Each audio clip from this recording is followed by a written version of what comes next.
Eu queria dar um testemunho para vocês antes da palavra, rapidamente. Eu comecei o meu ministério quando Deus me chamou, eu relutei muito. Eu não queria, eu tinha muito receio. Eu sou neta de pastores. Eu sei como que é a vida pastoral. Então eu entrei sabendo como seria. E o Senhor, lá no começo, o Senhor plantou o meu púlpito, né? O meu púlpito não era nas plataformas, o meu púlpito era dentro do presídio, em zonas de prostituição. Vocês já conhecem meu testemunho, que eu comecei a ministrar com essas pessoas, em comunidades carentes aqui da cidade. A gente tinha um projeto social no bairro carente aqui. Então eu comecei a ministrar ali, eu aprendi a ministrar ali, eu comecei a tocar violão no presídio, por conta do presídio. Porque o Telmo ia para a ala masculina, eu ia para a ala feminina. E ali, gente, no meio da pressão, eu lembro que um dos primeiros demônios que eu expulsei foi ali.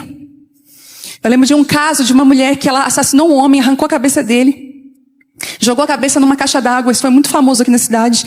E encontraram o corpo dele sem a cabeça. E quando eu cheguei lá, ela estava completamente possessa, com as mãos sujas de sangue, recém-presa. E quando eu fui orar por ela, por essa mulher, quando eu peguei ela e eu fui orar por ela, manifestou uma legião. E eu nunca tinha tido um encontro com aquilo. Nós começamos a orar, estava eu com mais outras pessoas. Nós começamos a orar, expulsamos aquela legião, porque ela ria muito. E quando ela se viu sem aqueles demônios, quando ela sentou, ela me olhou, ela olhou para ela, começou a chorar. E foi um longo processo. Todas as sextas-feiras eu ia ao presídio, ela manifestava, e enfim. Eu vi coisas lindas acontecer, eu fui muito treinada nesse lugar. Até que Deus ele vai nos transicionando. Eu estava hoje estudando sobre a história de Davi. E Davi, a cada cidade que ele está, é uma transição de Deus. Sabe, se você for um dia estudar sobre a história de Davi, você vai ver como que Deus transicionava ele e marcava essas mudanças de tempos e estações através de cidades. Ele transicionava. E sabe de uma coisa? Nós que somos aqui de Criciúma, que moramos numa cidade pequena, nós naturalmente temos muitas dificuldades para transicionar. Mas escute o que eu vou falar para você. Está chegando a hora de uma grande transição. Não resista às transições de Deus. E eu estou falando especificamente para pessoas que estão resistindo. Mudanças. E Deus foi transicionando até vamos chegar no ano que eu escrevi meu primeiro livro, O Mulheres Improváveis. Foi um livro difícil. Um livro que eu custei entregar para a editora porque eu não acreditava. Para você ter noção que ele é tão bruto, quando você lê Mulheres Improváveis, ele é tão bruto. Sabe quando tem a essência, mas quando tem o extrato da essência? O Mulheres Improváveis é o extrato da essência daquilo que Deus fez na minha vida, na vida de tantas mulheres ao redor de mim. Até eu tive uma reunião em São Paulo semana passada com a editora, e uma das pautas da reunião era: vamos reformular o Mulheres Improváveis? Porque a gente podia melhorar muito ele. Porque ele está assim tão compacto. Eu falei, não, eu quero deixar ele assim, ele é o primeiro.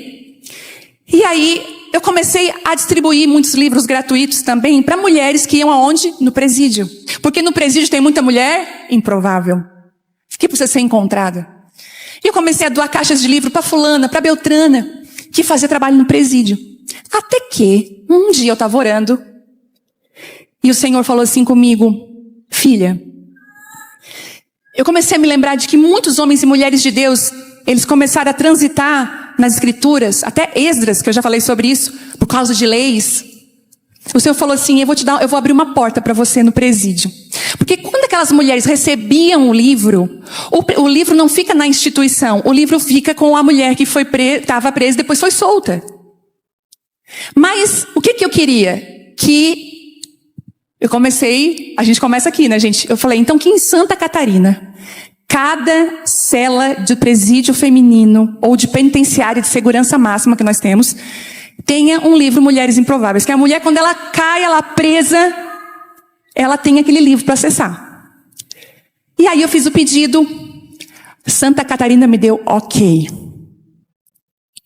6 presídios nós temos hoje no nosso território, 6 presídios em 6 cidades. O que é que eu fiz?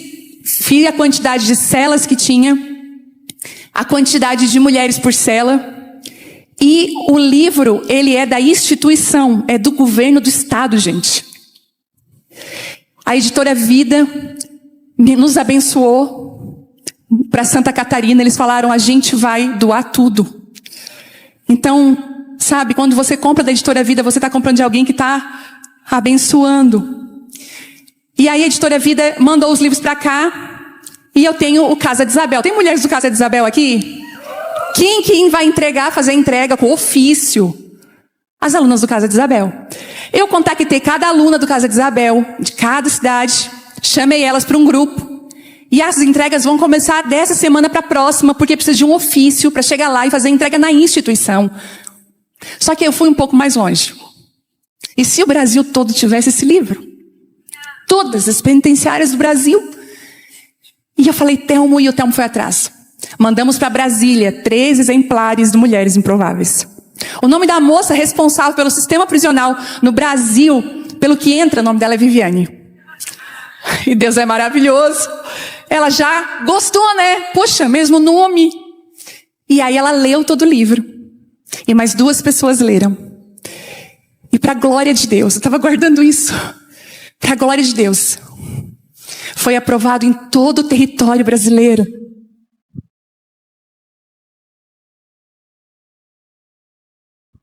Mas você não imagina a guerra que veio depois disso. Guerra, demônios se levantaram, mas nós estamos vencendo, amém? E aí a Editora Vida pulou e falou, Vivi, mas peraí, agora é para tudo. E eu falei, são quantas penitenciárias, são quantas celas? E aí ela falou, cada estado vai entrar em contato com vocês.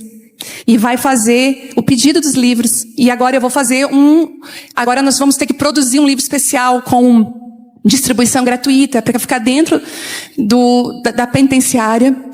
E o primeiro estado a me chamar, porque eles já passaram o primeiro estado a me chamar foi o estado de São Paulo. O secretário do estado de São Paulo me chamou e falou assim, deu todas as informações muito rápido. E disse assim, nós estamos esperando esses livros. E uma pergunta, será que para as agentes que estão lá trabalhando, elas também querem? A diretora também quer? Todos querem o livro. E deixa eu te falar uma coisa. Começou com uma tarde, num presídio na minha cidade, com um violão mal tocado. Eu meio desengonçada, sem saber o que dizer, enfrentando guerras com pessoas que eu jamais lidei. Para que Deus usasse aquilo que é tão pouco, tão pequeno, para me fazer ir agora a todos os presídios do Brasil, que eu jamais conseguiria fisicamente. Mas agora o livro vai. Para a glória de Deus. Louvado seja Deus por isso. Não o meu nome, mas o nome de Cristo. E eu quero receber testemunhos ao passar dos anos de mulheres que foram alcançadas, com vidas transformadas, que foram chamadas de filhas outra vez. Em nome de Jesus.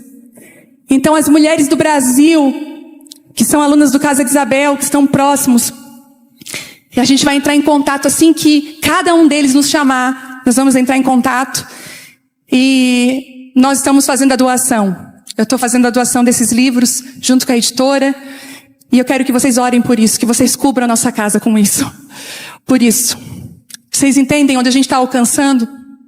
E tantas outras coisas que está por vir e a gente ainda está esperando a confirmação do Senhor. Mas eu queria muito compartilhar isso com vocês e pedir a oração da igreja sobre a nossa casa, sobre a nossa família. O dia que eu recebi a notícia, eu estava lá em São Paulo, tão desanimada, gente. Deus é perfeito, né? Eu estava muito desanimada. Eu estava sentada assim. E quando eu estou um pouco desanimada, eu seguro o rosto assim, sabe? Aí o Telmo só deu um grito, meu Deus, que a gente eu sei que foi. Brasília acabou de falar da resposta. Eu falei, abri. Ele assim, eu já abri. Eu assim, e aí? É sim, o livro vai para todo o território brasileiro. Eu falei, meu Deus. E eu pude entender aquilo que Deus estava fazendo. Pode falar uma coisa, não desanima não. Deus está contigo. Aquilo que era para a morte vai ser para a vida. Vai reverberar para a glória dele. Eu declaro sobre você. Em nome de Jesus. A palavra de hoje é de onde vem a sua força. Todas nós precisamos de força. A gente precisa inclusive de força para viver todos os dias. A gente precisa de força para acordar. A gente precisa de força para dar à luz. A gente precisa de força para viver. As mulheres que eu posso me compadecer delas, que elas estão na perimenopausa, entrando na menopausa, quem estão elas? Onde elas estão? Elas já não têm mais filtro, essa mulher já não tem mais nada a perder na vida. As amigas dela estão passando um trabalho, a família inteira não sabe o que faz. Mas são as quedas bruscas hormonais. Posso dizer para a família, gente, não é demônio, é hormônio. Então essa mulher já não tem mais filtro, ela já está assim num outro patamar, entendeu? Ela não tem mais nada a perder. Eu até ouvi um meme essa semana que antigamente a gente comparava roupa, né? Eu mostrava, até hoje a gente está comparando exame. Quanto está a tua B12? Né? Como é que está a tua vitamina D? Quando a gente senta na mesa das amigas, 40 a mais. E sempre vem um dos sintomas, cansaço. Estou cansada. Né? Cansada. Eu lembro que foi uma virada de chave para mim, até vou dar essa dica para vocês. Os homens lá atrás estão rindo, eu estou vendo vocês riem. Certo? Estão assim, fala mesmo, pastora. Os homens que trazem as esposas. Que Deus abençoe vocês aí, em nome de Jesus. Conto com a intercessão de vocês, amém? A retaguarda. Mas, o que eu ia falar? Peraí. Dica importante. Quando eu ainda estou na perimenopausa, eu não entrei na menopausa. Mas esse ano, gente, vou fazer 49 anos. Estou ali o pé para os 50. Mas eu ainda não entrei na menopausa, eu estou na perimenopausa. Não estou com calorão, não tem nada disso. Mas eu tô ali, ó. Estou fazendo reposição hormonal, mas a minha médica falou assim para mim. Eu estava sedentária, 20 quilos mais cheinha do que eu estou agora. Com útero, vocês lembram da história? Eu ia tirar o útero, aquela coisa toda. Graças a Deus o útero está aqui, está tudo certo. Porque eu mudei a alimentação. Só que ela disse assim pra mim, você precisa treinar, você precisa malhar. E eu sempre tive uma preguiça de ir pra academia. É uma coisa que não vai. Porque eu já me imaginava assim, eu tenho que ir lá fazer um cardio muito, muito grande. Aí ela falou assim pra mim, aquilo me destravou. Ela assim, você não começa fazendo algo muito grande. Caminha 20 minutos ao redor do bairro. Ao redor da tua casa. Começa com 20 minutos, já começa acordando o teu corpo. Mas eu falei, eu estou muito cansada. Ela assim, pois é, mas quando você está nesse nível de cansaço, quanto mais você deita, mais cansada você fica. Porque quanto mais deitada você fica, você dando uma ordem para o seu corpo, ele economizar a bateria. Mas quando você caminha, ela falou ao contrário da forma que Deus fez. Você começa a se recarregar, você começa... E foi ali que eu comecei a atividade física e Deus mudou a minha vida. A força que eu precisava para viver, a força que eu precisava para ser esposa, para ser mãe, para pastorear, para cuidar daquilo que Deus tinha confiado nas minhas mãos, ela estava comprometida. E muitas vezes nós estamos vivendo nossos dias sem força. Gente, a quantidade de mulheres que fala para mim, pastora, ora por mim. E é muito importante orar um pelos outros. É muito importante. Eu digo para você que faça isso, peça oração. Mas a oração mais importante da sua vida é aquela que você faz. A que vai te fortalecer é aquela que você faz. Então, às vezes, você também está sem forças. Gente, eu vou fazer essa pergunta aqui porque eu preciso saber. Tem alguém aqui que está em guerra, que está em batalha? Eu queria que você levantasse a sua mão. Nossa. Guerra, ok. Essa palavra é para você hoje. Há batalhas que a inteligência não vai resolver. Existem estações que a experiência que a gente viveu não vai nos sustentar. Escuta isso. E há dias, e tem dias, que parece que a nossa fé morreu e a gente não tem mais escudo para ir para a batalha. Escute. A Bíblia fala que a fé é um escudo que ela apaga os dardos inflamados de Satanás.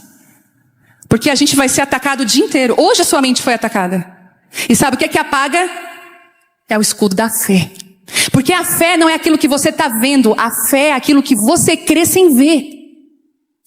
Mas nós vivemos muitas vezes uma vida cristã que a gente quer muito andar na nossa circunstância. A gente quer andar naquilo que a gente está vendo. Sabe uma coisa que a gente poderia estar vivendo e a gente não está vivendo? É quando a gente começa a declarar a palavra de Deus. Quando a gente começa a declarar as promessas de Deus sobre a nossa casa, sobre a nossa vida. Ontem, na minha cozinha, eu comecei a cantar essa música, a primeira canção que a gente cantou aqui.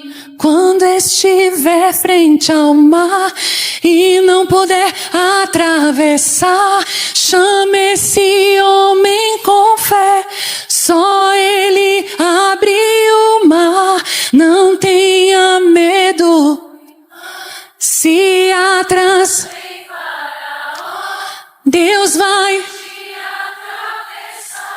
E você vai entoar o hino da... Eu cozinhando os meus ovos. Sério, eu aprendi a fazer uma maionese americana, uma salada americana. Salad egg salad. É delicioso. Vou ensinar lá no meu Instagram para vocês. Eu estava lá preparando e o Satanás já queria vir para minha cacunda. Sério, já tinha um demônio vindo. Sabe o que é? Entendeu? Não conversa com a serpente. É a primeira lição que a gente tem que aprender. Está em Gênesis. Não dá para conversar com a serpente. Ele tem muito tempo de experiência. Ele vai atacar o ponto fraco. Na hora eu percebi, eu já comecei a pegar o escudo da fé, eu comecei a cantar, comecei a profetizar. Eu comecei a declarar a palavra de Deus. Às vezes, não sei se você faz isso, mas eu faço, e até eu vi essa semana um vídeo também. Que às vezes eu tô lá, Deus, eu tô lá ajoelhada, Senhor, eu tenho tanto medo de... E o diabo, do quê? Do quê? Do que tu tem medo? Aí eu não falo nada, Senhor, eu tenho medo de... Do que tu tem medo? Sabe? Eu tenho uma amiga, olha o que ela faz, ela engana o inimigo. Sério, convidaram ela para ir numa zona de prostituição para evangelizar.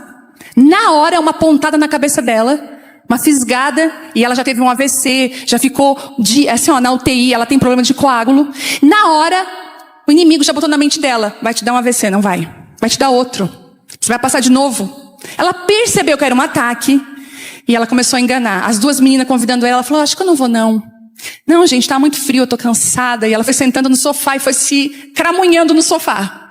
E eu olhando aquilo, eu falei, meu Deus, ela é uma mulher de tanta fé, por que ela tá ali? Ela falou, não, vou ficar aqui, não vou não. E as meninas se arrumando. E uma das meninas começou a desistir. Eu acho que não é pra gente ir não, então. Não, acho que não é pra gente ir. Eu acho que tudo tá meio amarrado. E ela lá, quando deu o horário, que hora que vocês vão? Ela bem disfarçada. Porque eu não vou não. Aí ela disse assim, é tal hora. Na hora que deu a hora pra ir, ela se levantou. Eu vou. Ela falou. Tu achou, inimigo? Ela saiu assim de casa que tu ia me impedir. Não vai me impedir. E ela foi lá e foi a coisa mais linda que aconteceu naquele prostíbulo aquele dia.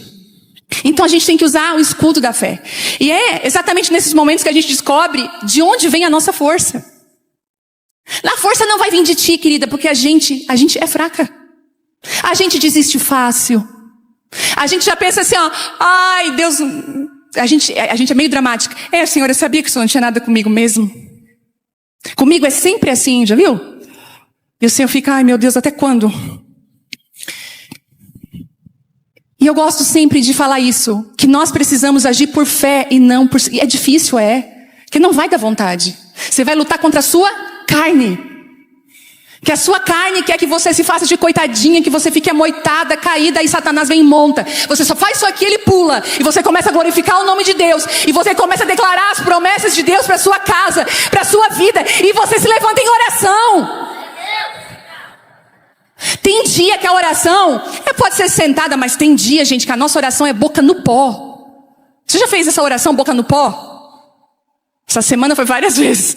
É boca no pó. Eu estava lá, Senhor, eu com a boca no pó mesmo. A minha boca está no pó, me humilho debaixo, porque a Bíblia diz, se a gente se submete à liderança de Deus, à liderança do Espírito Santo, se a gente se sujeita a Ele, o diabo fugirá.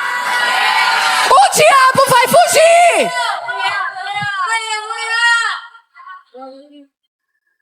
Por isso que a nossa guerra não é contra pessoas. Às vezes você vai precisar. É tu, inimigo. Você vai lá, fecha a porta, não sei do que, se é de banheiro, um lugar que você está só, é boca no pó.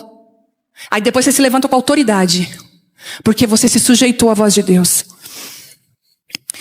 Eu comecei falando que Davi, ele foi transicionado por cidades, e essas cidades, elas foram abrindo.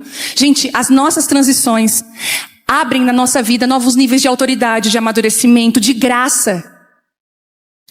Para o livro alcançar hoje a dimensão que alcançou, eu não fui transportada lá em 2006, que eu ia no presídio. Olha quantos anos, né? 20 anos. Gente, agora que eu me liguei, que é exatamente 20 anos de quando eu comecei a ir no presídio, 20 anos, um livro que vai alcançar toda a penitenciária. Mas não foi assim. Foram várias transições que vão conferindo graça e autoridade para você passar por ela. E eu queria falar sobre uma cidade que Davi passou. E antes de eu contar dessa cidade, eu vou dar o testemunho dessa palavra. Lá em São Paulo, eu estava lá resolvendo muitas coisas. E me veio a palavra Ziclag para ministrar na reunião de mulheres. Eu falei, Senhor, mas eu já ministrei há algum tempo. Acho que ano passado eu ministrei sobre Ziclag. E eu acho que não é, mas eu vou guardar essa palavra. E veio essa frase, de onde vem a sua força? Eu anotei no meu bloco de notas, mas eu não construí nada, eu só botei Ziclag. Pois muito bem. Essa semana eu estava orando e com dúvida da palavra que eu ia ministrar hoje. E a Bel, do Libras, que já foi líder do Libras, a Bel mandou uma mensagem muito sábia, falou assim, pastora, tem uma moça, ela não te conhece, ela nunca te viu. Ela já veio, acho, na conferência dos surdos. E acho que ela fez também algum curso de Libras. É isso, né, Bel? Oi? Que o ministério vai até ela. Ah, vocês foram até lá? Não. Ah, vocês vão lá. Tá, enfim, gente. Aí, ela disse assim, eu tive um sonho com a pastora e eu queria muito que você transmitisse esse sonho. Mas assim, gente, muita gente sonha coisas. É cada sonho que eu tenho que repreender. Gente, a gente tem que repreender, porque às vezes eu não sei se é o desejo da pessoa, não sei. E é umas coisas assim, e assim, ó, outra coisa, se você sonhou que a pessoa morreu, não conta pra ela, gente. Você vai dizer, ó, te vi morta no caixão, graças a Deus, nunca ninguém sonha isso comigo. Mas, por que tu vai contar esse sonho pra aquela pessoa vai orar? Entendeu? Seja sábia, discerne, sei lá. Aí, e pastor é uma coisa que a gente ouve cada coisa aqui que eu fico assim, às vezes pensando, meu Deus, a pessoa não teve o cuidado de cuidar de mim, entendeu? De me proteger. Vai morrer, tá amarrado, em nome de Jesus, tá repreendido, Satanás.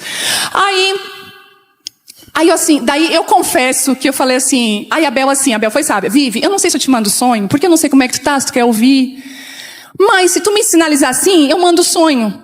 Aí eu falei, ai Deus, comecei, lá vem um sonho de desgraça. Ai, eu falei, tá, manda o sonho. Parei o carro para ouvir o sonho. O sonho. Ela disse que eu estava numa conferência. E eu estava muito angustiada. Muito angustiada. E o Telmo estava num lugar de praça de alimentação. E tinha muitas pessoas na praça de alimentação. E o Telmo estava com algumas pessoas. E de repente eu chego para falar com o Telmo. E eu estou muito... ela disse que eu estava muito angustiada. E eu disse, Telmo, a gente precisa resolver algo. E quando eu ia falar isso pro Telmo, ela me interceptou no meio do caminho. E ela disse assim, eu sempre quis te abraçar, deixa eu te abraçar. Daí aí eu abracei ela, parei para abraçar ela. E ela disse assim para mim, o Senhor manda te dizer uma palavra, Ziclag. E aí eu olhei para ela e falei, hã? No sonho, muito eu isso. Então é Ziclag de novo? Eu falei para ela, e ela disse sim, é Ziclag de novo. Aí eu virei meia volta e voltei para ministrar. E ela disse que eu nem falei com o Telmo, porque eu já tinha convicção do que era. Eu comecei a chorar no carro, porque eu nunca vi Deus confirmar uma palavra de uma forma tão forte. E olha que linda que ela foi, porque eu amo gente assim também. Se ela está me ouvindo, você foi incrível. Ela não botou flor onde Deus não botou, ela não inventou nada. Ela só disse assim, pastor, eu não tenho uma direção. Eu não tenho nada para dizer, eu não recebi revelação, eu sou ruim de revelação. Eu só sonhei e eu só tenho que te falar uma palavra, Ziclag, só isso. Eu tenho que confiar que você vai entender o que Deus está falando. Aí eu vi que era profeta de Deus mesmo, porque quando começa a florear muito, né? Irmã, eu tô vendo em ti um negócio, às vezes a pessoa não tá vendo é nada. Aí eu falei assim, então é Deus falando comigo, eu já sei o que é. Então, essa palavra, ela veio de Deus para mim, para você. Posso ouvir um amém? Bom, Ziclag, ele era um lugar de refúgio de Davi. Olha isso, por que Ziclag? E sabe por que o nome Ziclag? Meio que, se você for olhar no original, é meio que um zigue-zague, mas também ele pode ser sinalizado como uma serpente, ou como uma grande volta. Olha o nome, o que significa. Ziclag era o lugar de refúgio de Davi. Porque Davi estava sendo muito perseguido por Saul. E o único lugar que Saul não ia perseguir era junto dos filisteus. Então Davi, ele foi lá. Gente, olha só, ele arrancou a cabeça do gigante. Mas ele vai lá nos filisteus, fala com o rei e fala, olha, eu estou sendo perseguido por Saul. Eu posso te ajudar com o teu exército. Porque se eu ficar lá, Saul vai me matar. Aí o inimigo fala, então vem Davi, você é bom mesmo na lança, você é bom mesmo na espada, pode vir ficar aqui no nosso meio. Inclusive, olha isso, o rei ali de Gate, o rei dos filisteus, colocou Davi como seu guarda pessoal. Ele sabia que Davi era perigoso, botou Davi para guardar ele, como o melhor guerreiro. E a Bíblia vai dizer, se você ler ali em 1 Samuel, se eu não me engano é 1ª, que você vai ver que o tempo inteiro, Davi arrasava cidades, Davi não ficava ninguém. Tinha algo sobre a vida de Davi. Eu queria que você abrisse 1 Samuel 30. Deixa eu ver se é a primeira, mas acho que é a primeira. 1 Samuel 30.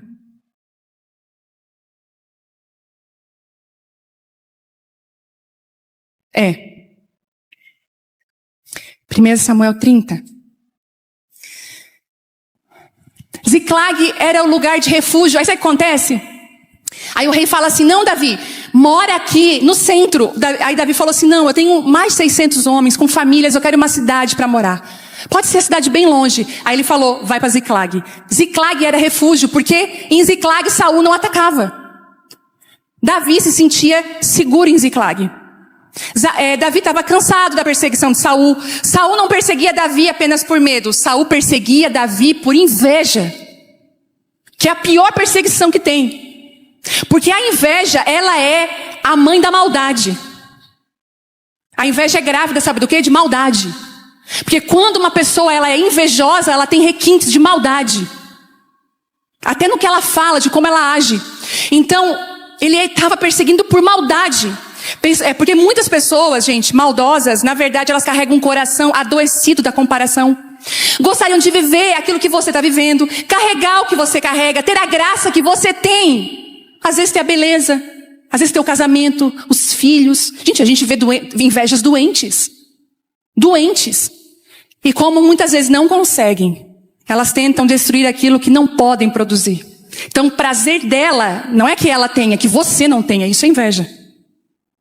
Ela não está mais nem ligando se ela tem ou não tem, ela não quer que você tenha. Jesus foi perseguido por inveja. Davi foi perseguido por inveja. Então Davi foge para o território filisteu e ali no meio dos inimigos recebe Ziclag como moradia. Vamos lá.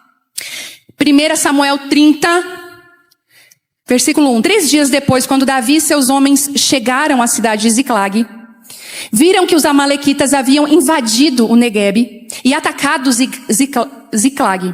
Tinham destruído e queimado a cidade.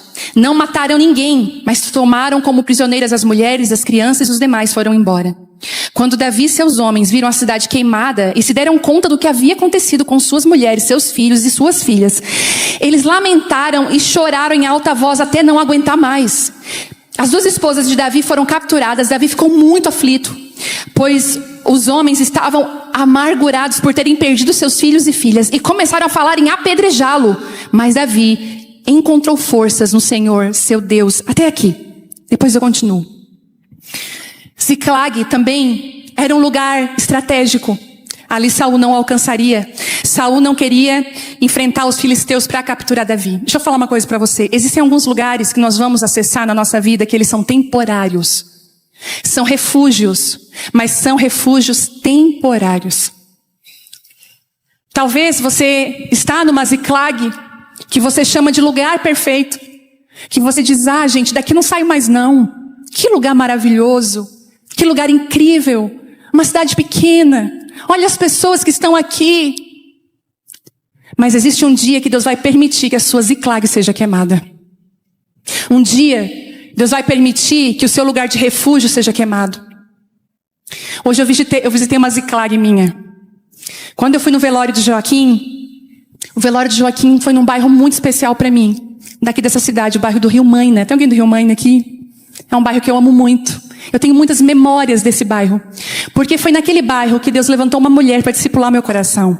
Para orar por mim. Então, eu lembro que eu ia, na época, grávida ou com a Vitória pequena, eu ia de ônibus, de linha até lá. Descia com o carrinho, desmontava, montava.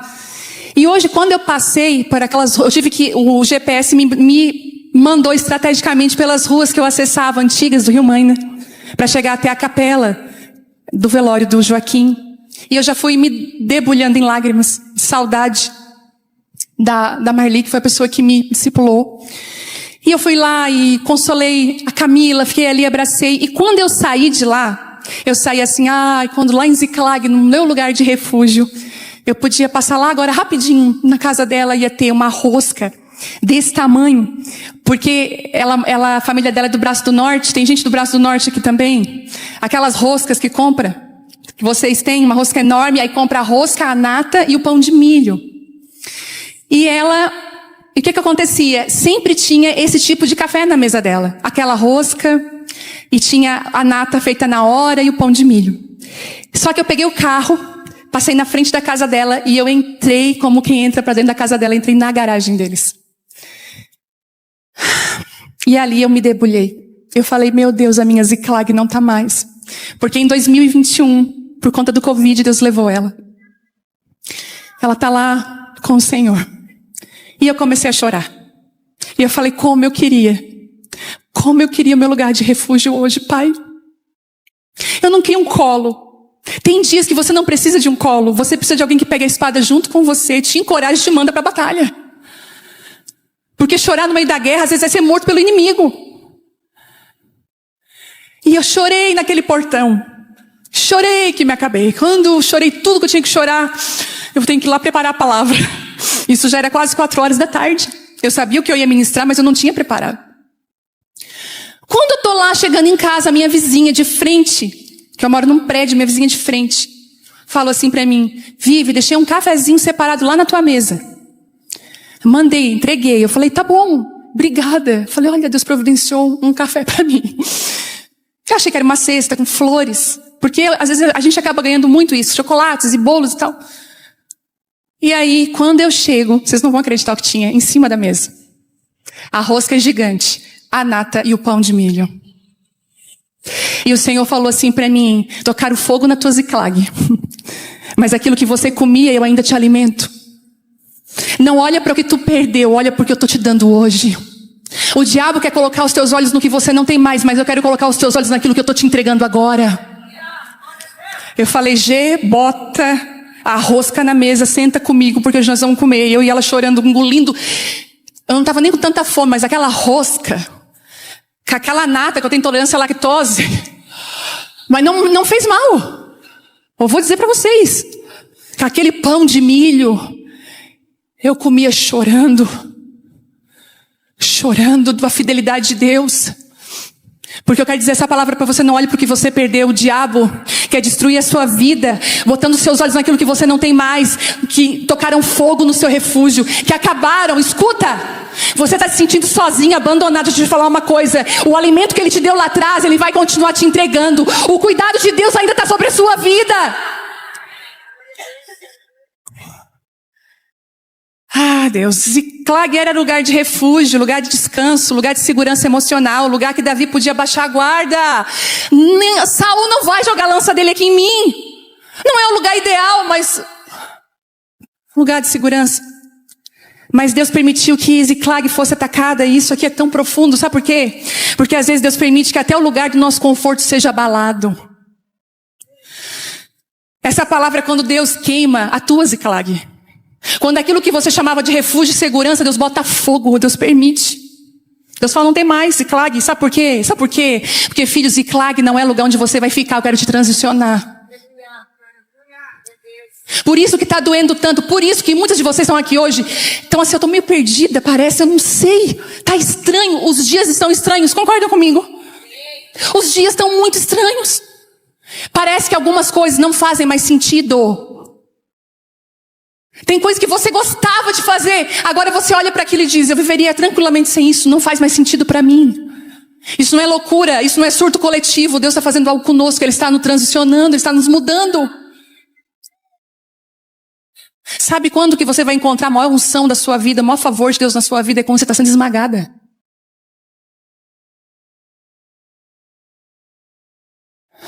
Ziklag era um lugar de prova extrema. E eu queria deixar algumas lições para nós de Ziklag. Vocês estão comigo? Fiquem atentas ao que Deus vai falar hoje. Primeiro, sabe por quê que Davi volta para Ziklag depois de 3 dias? Porque aquele rei que botou ele na guarda pessoal disse assim, cara, tu é o máximo. De repente, ouve os amigos dele falar assim, ó, você está confiando muito em Davi, hein? Tu lembra o que as mulheres cantavam de Davi? Que Saul matou milhares, mas Davi, muito mais. Você fica confiando em Davi, daqui a pouco Davi entra na guerra, se volta contra a gente, já arrancou a cabeça de Golias, a gente vai ser o próximo. O rei fala assim, olha, mesmo não achando nada contra ti, Davi, eu preciso que você saia, eu não posso mais ter você no meu exército. Não dá. Davi fica chateado. Não, rei, eu prometo. O rei falou, cara, não, vai pra tua terra, vai lá pra Ziclag. Davi foi triste, envergonhado talvez perto dos homens dele, tipo assim, poxa, rejeitaram a gente. E eu quero dizer que a rejeição na sua vida pode ser um grande presente de Deus. Porque foi por conta dessa rejeição que Davi volta e começa a olhar como é que estava a casa dele. Antes de chegar em Ziclag destruída, Davi experimenta a dor da rejeição. Os próprios filisteus agora não queriam mais. Aquele lugar que antes parecia acolhimento, agora o expelia. É igual o útero. Hoje eu vi um ultrassom da Tamara, não sei se ela está aqui. Está lá. Aí a médica falando, implantou bem. Eu falei, graças a Deus. Eu lá, vendo as histórias dela intercedendo. O útero implantou bem. O útero está assim, venha. Mas vai chegar uma hora que o útero vai fazer o quê? Sai! E não adianta segurar bebê, gente. Nasce em carro, nasce em mercado, aonde for. Porque o útero vai expelir. Eu vou dizer uma coisa para você. A sua Ziclag é um útero de Deus. Vai ter uma hora que ela vai te botar para fora. Aquele lugar que antes parecia acolhimento, agora expelia. Existem rejeições que são misericórdias de Deus. Algumas portas fechadas são Deus dizendo, você não pertence mais a esse lugar. Você não é mais aqui. Existe algo maior te esperando. E as estratégias que funcionaram até agora não servirão para a próxima estação. As rejeições daqueles que amam a Deus muitas vezes são completamente orquestradas pelo céu. Deus pega e chama a orquestra e diz, vai, canta a rejeição. E a rejeição começa a cantar no teu lombo. E aonde você se volta, você vê resistências.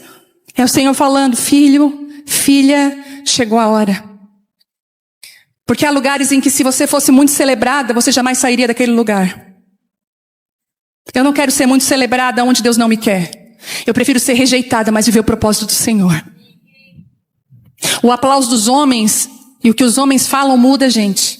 Enquanto eles gritavam hosanas para Cristo, eles também gritaram logo depois crucifica. Lembra de Paulo em Malta? Quando Paulo cai em Malta, esse homem, lembra que ele teve o naufrágio, a cobra, a serpente pica ele quando ele vai pegar gravetos para o fogo. Esse cara está destinado para morrer, ele deve ser um amaldiçoado.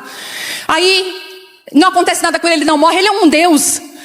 Você vai de Deus a diabo assim em questão de segundos. Então, às vezes, se você for muito celebrada num lugar, você vai ficar num lugar que Deus não te aprova. Eu lembro quando eu morei em Belo Horizonte, em 2013, 2014, eu lembro de enfrentar muitas rejeições. Até algumas assim que eu fiquei assim, meu Deus, nunca imaginei. Eu lembro de uma casa de amparo de mães e filhos. Eu falei, Falei, Telmo, vamos vender tudo que nós temos, vamos para aquela casa, vamos ajudar pessoas. O Telmo assim, vamos. O Telmo era mais louco que eu. Eu cheguei lá para a mulher, eu falei assim, eu sei que tu precisa de obreiro, que é uma obra, né, era um orfanato com mulheres. Tipo assim, várias pessoas já tinham ido ajudar ela. Ela disse sim para todas. Quando chegou na minha vez, ela falou, não. Você aqui não. Vocês dois não. Deus está falando para mim que não. Eu falei, Telmo, nem para trabalhar de graça numa casa de amparo de mães e filhos. Mas graças a Deus por aquele não.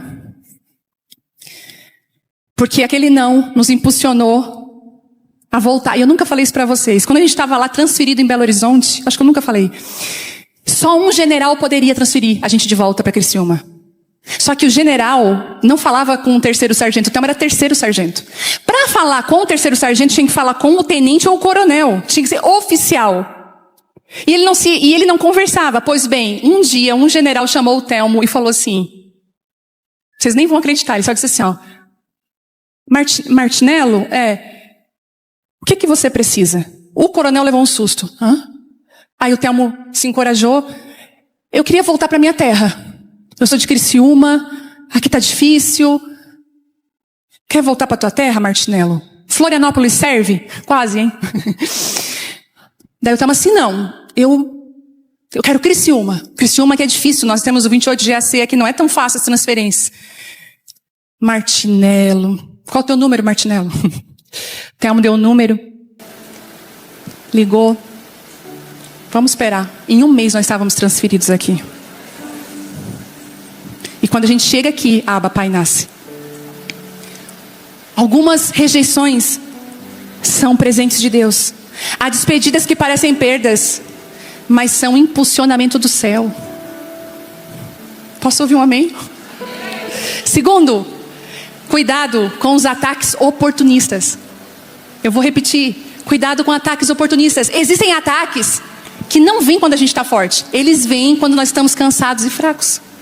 Davi e seus homens chegam exaustos em Glicag, dias fora de casa, sem direção, desestabilizados emocionalmente, rejeitados pelos filisteus. Aí ele pensa assim, finalmente eu vou descansar. Gente, quem viaja que sabe que é uma delícia viajar, mas voltar para casa é a coisa melhor do mundo. É uma das melhores sensações do mundo, é você voltar com a mala, deu tudo certo. Você toma um banho no seu banheiro, você vai para sua casa, você quer o aconchego da sua família. Mas quando ele pensa, vou abraçar a minha família, vou sentar à mesa, vou respirar. Mas quando chega Ziclag está em chamas, os amalequitas tinham invadido tudo. E isso revela uma estratégia espiritual do inimigo. Eu quero trazer isso, eu quero denunciar isso hoje. Os amalequitas não atacavam quando viam força, atacavam quando percebiam vulnerabilidade. Diferente, eu fiz um estudo com as alunas do Casa de Isabel sobre os inimigos de Israel. E eu falei que os midianitas são aqueles que atacam a celebração. Quando você está em período de colheita, ele vai lá roubar o que você colheu. Mas os amalequitas, eles são aqueles que... eles são oportunistas e covardes. Existem pessoas que estão aqui passando por ataque amalequita. Você suportou anos de luta, anos cuidando de todos, anos sustentando guerras, sabe, casamento, doença, filhos, ministério, pastores, enfrentando guerras, família. E justamente quando você pensa assim, gente, agora eu vou descansar, surge outro ataque. É um atrás do outro. Porque Amaleque, ele é oportunista. E ele é mais perigoso que poderoso. Ele não é tão poderoso, porque se você está forte, ele não vem. Mas ele é perigoso. E a primeira, vou te falar de 3 estratégias de Amaleque, para você já prestar atenção, para você lutar contra esse inimigo, amém? Primeira estratégia, ele ataca a retaguarda. Lá em Deuteronômio 25, no versículo 17... olha o que diz, ó. Lembra-te do que Amaleque fez no caminho, quando saías do Egito, como te saiu ao encontro no caminho e feriu a tua retaguarda.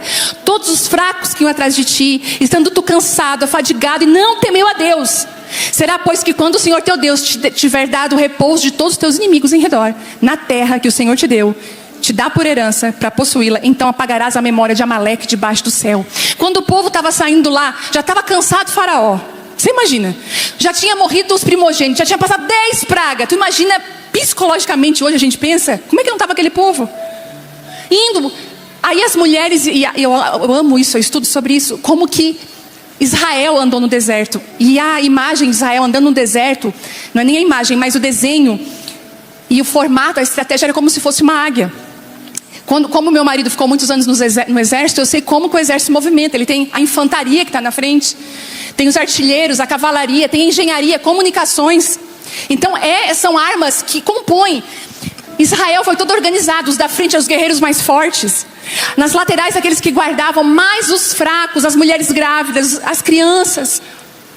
Eles iam mais devagar, os idosos lá atrás. E Amaleque foi tão covarde que atacou Israel atrás.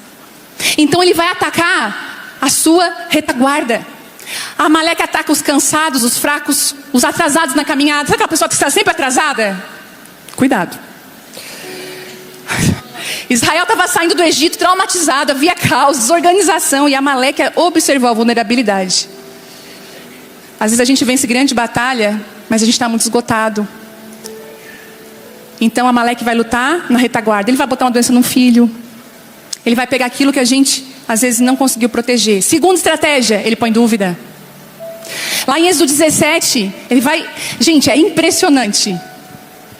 O inimigo começa a te atacar, você começa a ter dúvida. Ai, eu acho que vai acontecer uma coisa muito ruim. Ai, acho que Deus não está comigo. Crise de pânico, ataque. Ai, Deus. A primeira coisa que Amaleque... Quando você está passando por isso, é Amaleque. Você fala, Amaleque. Você já vai começar a orar e dar na cabeça do inimigo. Lá em Êxodo 17, 7... Vou só ler o começo que diz assim, ó. E chamou aquele lugar de Massá e Meribá, por causa da contenda dos filhos de Israel. Porque tentaram ao Senhor dizendo, está o Senhor no meio de nós ou não? O povo no deserto começou a criar uma asa de dúvida. Moisés, Deus está com a gente ou não? Gente, olha isso, como isso é forte. Quando o povo duvidou, quem que veio atacar? Amaleque. Então veio Amaleque e pelejou contra Israel em Refidim. Lembra daquela guerra histórica que Josué vai para o vale guerrear contra Amaleque? E olha isso, Moisés está cansado em cima do monte. Quem que segura os braços de Moisés? Arão e Hur. Gente, nós precisamos de intercessores para líderes. Escute, não usa sua boca para denegrir, usa sua oração para abençoar. Nós precisamos de Arão e Hur nesses dias, porque existem líderes que estão cansando, estão com o braço cansando. E a Bíblia diz que quando as mãos de Moisés se levantavam, Josué prevalecia, mas quando baixava, as amalequitas prevaleciam. E quando Arão e Hur seguravam, então Josué completamente exterminou Amaleque. Um inimigo covarde, mentiroso, um ladrão. Não deixa dúvida. E a terceira estratégia, ele ataca nas ausências. E é exatamente aqui que nós estamos. Se Davi tivesse ali com mais 600 guerreiros, Amaleque não teria entrado em Ziclag. Mas esse inimigo, ele aproveita as nossas ausências.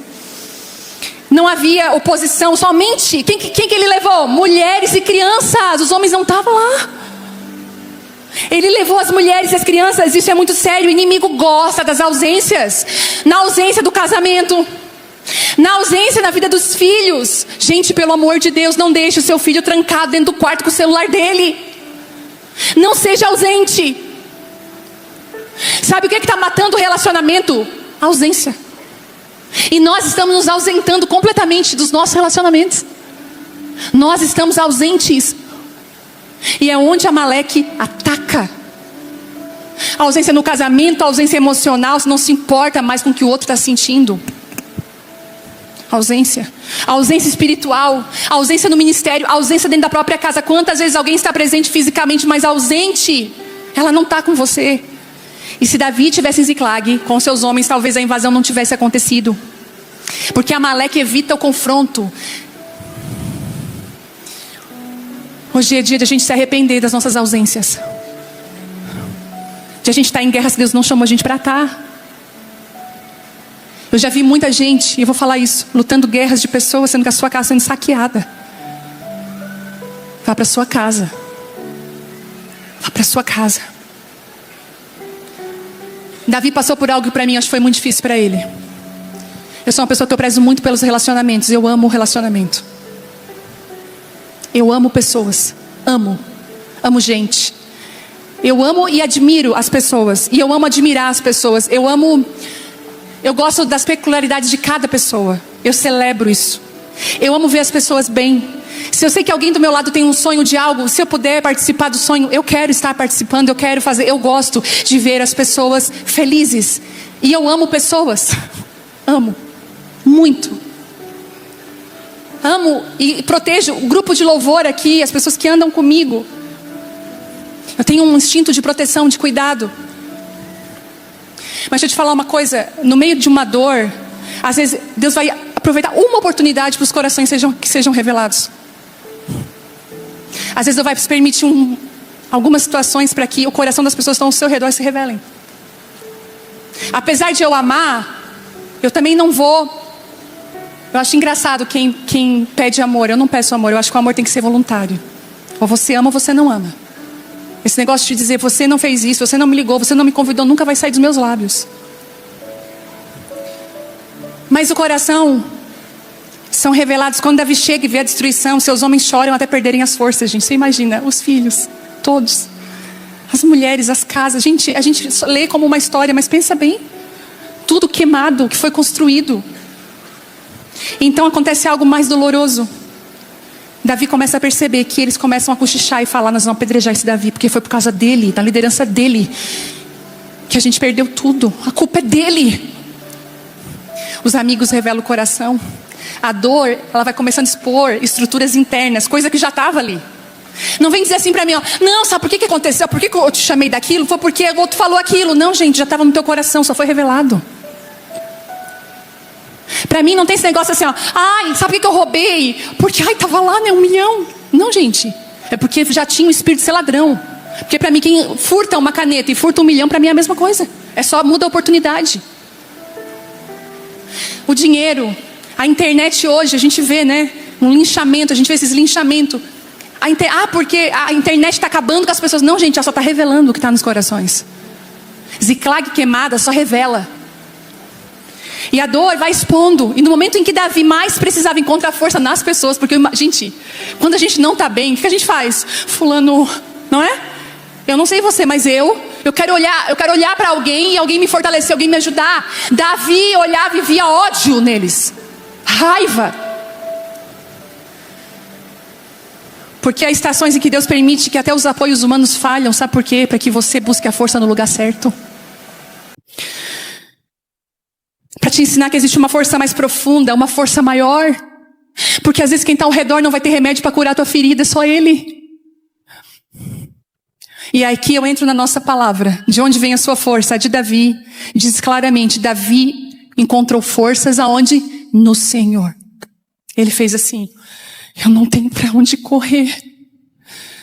Esse é um dos versículos mais poderosos da história de Davi. Porém Davi se fortaleceu no Senhor, seu Deus. Gente, imagina aquele dia que você está mal, tudo ruim, fraco. E você fala assim, calma, nem tudo está perdido, eu tenho o Senhor. Eu posso buscar o Senhor. Existe uma força reservada em Deus, uma força que homem nenhum consegue dar. Gente, existem forças que podem vir dos aplausos, que vêm de reconhecimento. Há forças que vêm de ambientes favoráveis. Mas existe uma força que nasce da dor, na oração e na dependência de Deus. E talvez essa é a força que nós precisamos nesses dias. Junto com a força, vem uma direção. Deus não dá só força, escuta, Deus não dá força sem propósito. Eu tenho medo de gente que encoraja pessoas sem responsabilidade. Vai lá fulano, vai, não é para fulano ir, porque é perigoso. Eu já vi muito isso acontecer, gente, eu fico com medo. Quando eu vou encorajar alguém, eu pergunto, Deus, será que eu encorajo essa pessoa a fazer isso? Porque é muito sério. Eu dizer, vai, essa é a tua hora, esse é o teu momento, às vezes não é.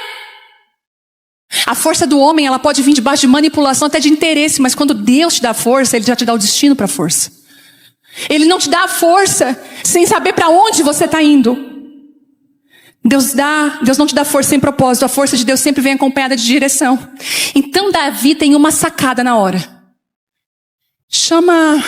Ele viu a raiva, chama Abitar, o sacerdote, chama ele, traz o colete sacerdotal, traz o colete. Abitar chega e o colete sacerdotal representava serviço, acesso à presença de Deus, responsabilidade espiritual, discernimento e intercessão. Deixa eu te falar uma coisa. Tem hora que Deus vai te dar o CPF que você vai precisar chamar. Deus vai dizer assim para você, ó, fulano, que vai empunhar a espada junto contigo e vai contigo para a guerra. E vai te ajudar da direção, fulano. Quando Deus começa a te dar força, Ele também te entrega a direção do que você vai fazer. Porque você não vai ter uma força sem direção, você vai ter uma força com a direção de Deus. Davi consulta o Senhor e olha o que ele faz. Gente, o que eu falei no começo? Ele arrasava cidades, Davi. Davi não ficava Davi era muito guerreiro. E Davi não estava sozinho. Se você ler ali em Crônicas, eu amo, os 30 valentes de Davi, já ouviram falar deles? Davi tinha 30 valentes. Dos 30 ele tinha 3. Dos 3 ele tinha 1. Tinha um que era valente de Davi, que era da guarda pessoal, que uma vez caiu, um leão foi atacar, o leão foi pro poço, ele caiu dentro do poço com o leão, com uma espada, ele levantou o leão morto. Teve outro que ele lutou tanto que a mão dele se apegou à espada. Você já conhece, sabe quem é essa pessoa? Sabe aquelas mulheres que são de Deus, de oração, que tudo que ela fala tem Bíblia? Ela já não consegue, ela é uma... Já viu? Ela não anda muito meio no natural. Ela tem a espada pegada na mão dela sobrenaturalmente. Mesmo que ela abra, a espada não sai. Está pegada a mão. Elas pegam tanta batalha em oração, na palavra. Em nome de Jesus, que você seja essa mulher. Que a espada se apegue à sua mão. Que a espada e ela é uma coisa só. Eles estavam juntos. Então Davi tinha tudo para dizer assim, ó, quem é aquela amalequita? Só que Davi não se esquecia de uma coisa, escute, os amalequitas tinham uma estratégia, eles eram nômades, eles não tinham um lugar específico, eles não tinham moradia própria, você não conseguia achar. Davi não contava com a experiência dele naquela hora, ele precisava de Deus. E ele faz uma pergunta que eu achei até assim, por que Davi perguntou isso para Deus? Ele falou assim, Senhor, ele botou o colete e falou, Senhor, eu devo alcançá-los, eu devo perseguir os amalequitas, eu devo ir. Existe restituição para mim, eu vou conseguir alcançar, eu vou perseguir. E Deus responde, persegue, porque certamente alcançarás e tudo será recuperado. Que palavra poderosa. Gente, Davi sai com sangue no olho, ele falou, Deus disse. Ele chegou para os homens que queriam apedrejar ele e falou assim, vamos voltar, força, eu estou fortalecido, vamos voltar e vamos recuperar tudo de volta. No meio do caminho, Deus tem uma ajuda improvável. Porque onde estavam os amalequitas? Tem coisas na nossa história que não se explica, é só Deus que faz. É igual quando eu leio Esther. Esther era estratégica, Esther era bonita, Esther, tudo. Eu vejo a mão de Deus, mas quando o rei não consegue dormir, pede para ler as crônicas e vão ler logo que Mardoqueu salvou ele, gente. Tinha uma forca para enforcar Mardoqueu. Como que o rei não dorme? Porque ninguém ia pelejar essa causa a não ser Deus. Escute, tem causa na sua vida que só Deus vai pelejar. Para de ficar pedindo para as pessoas, é Deus que vai fazer. Deus vai fazer a gente perder sono. Deus vai fazer a gente falar o teu nome em mesas. Deus vai fazer o impossível. Porque o propósito de Deus não se perde. E eu quero declarar aquilo que Deus escreveu, que Ele profetizou, não se perderá.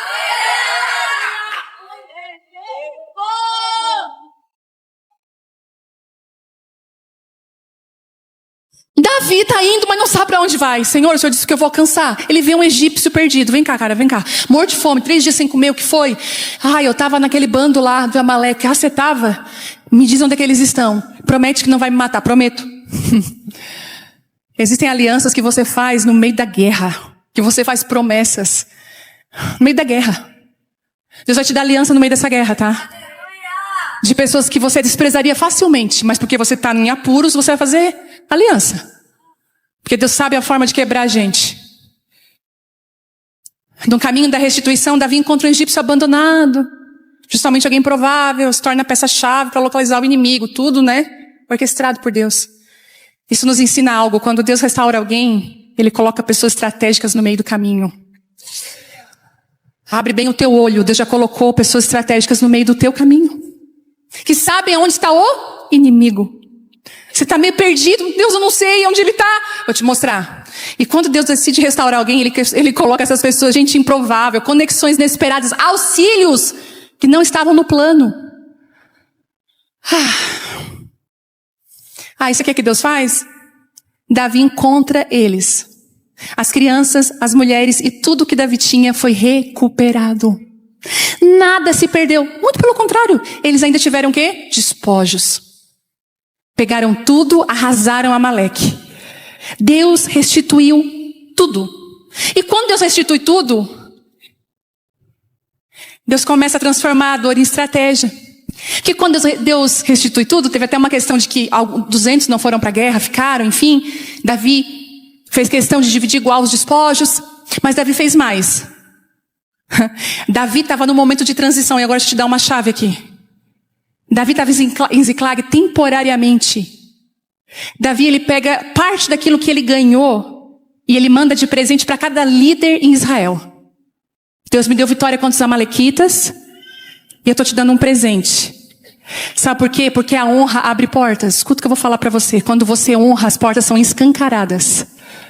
Davi foi dizer assim, ei, fica feliz comigo porque nós vencemos Amaleque. Davi transforma a restituição em estratégia. Ele faz algo lindo, ele abre portas. E olha isso.